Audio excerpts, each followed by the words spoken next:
The people there were Masons, they were senior Masons. They were about 25 or 30 people there, including senior politicians who most people in the UK would recognise by name. I do not know who they were. He didn't name them, and I didn't ask them, but he said these are well-known names. The chief of police was there, representatives from the church, representatives from the military, 25 or 30 people. And as he listened to this story being discussed, it was an informal meeting. It wasn't like at a big table with kind of notepads and water glasses and minutes and an agenda and a chairman. There were just people in a room who were talking about all of this stuff.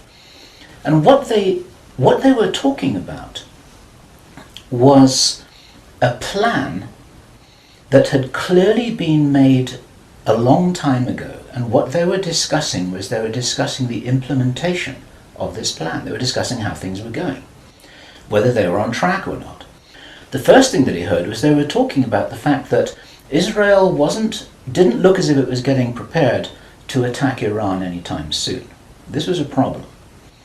Even back in June 2005, they were apparently concerned that what it was that was planned on some kind of a timeline wasn't rolling out according to schedule, and this was an issue for them. So that attracted his attention very quickly, because he'd never been in a meeting when this kind of thing was discussed. Then they were talking about China and how powerful China was getting, both militarily and financially, very quickly, and that the Japanese weren't doing what they were supposed to do, which was to interfere in some way with the Chinese financial system. They weren't doing that, and this was another problem because China was getting too strong too quickly. Other things that were discussed were, for example, the coming financial crash, the centralization of resources, everything that we saw starting to happen in October 2008. They were planning that and referring to it in their meeting in June 2005. So there was clearly a rollout of some plan here, and he was quite shocked the more that he heard, and when he really realized what was happening, he was extremely shocked. It starts with Israel attacking Iran. Now, this hasn't happened yet. There have been a number of indications that there are forces which are trying to push this into happening.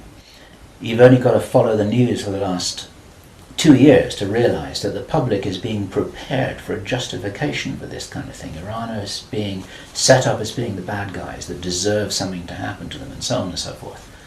Now, that's going to be the start of what is like the opening gambit in a big chess game. And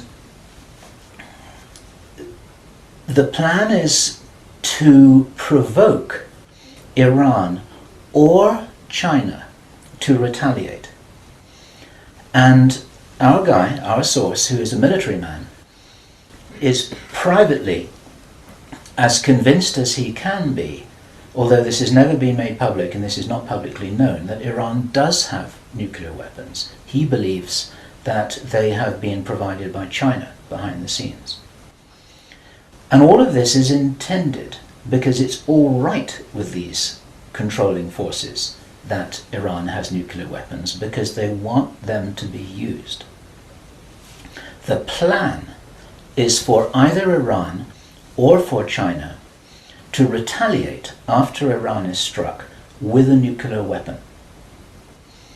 At that point, there will be a limited nuclear exchange in the Middle East, followed by a ceasefire. He heard this being planned in this meeting. This is being choreographed. It's like the script for a movie. This is exactly what's intended to happen.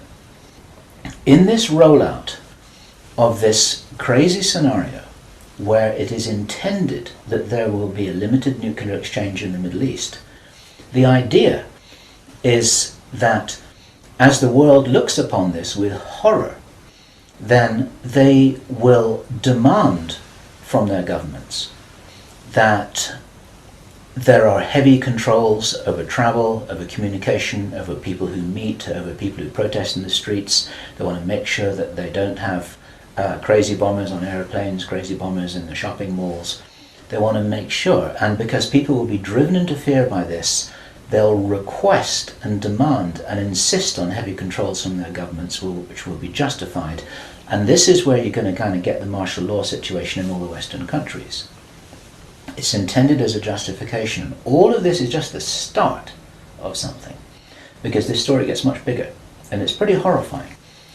And if watching this now you're feeling a little bit shocked, this is how I was feeling when I heard this information, and this is how our source was feeling when he was hearing this information in this meeting, because this is just the beginning.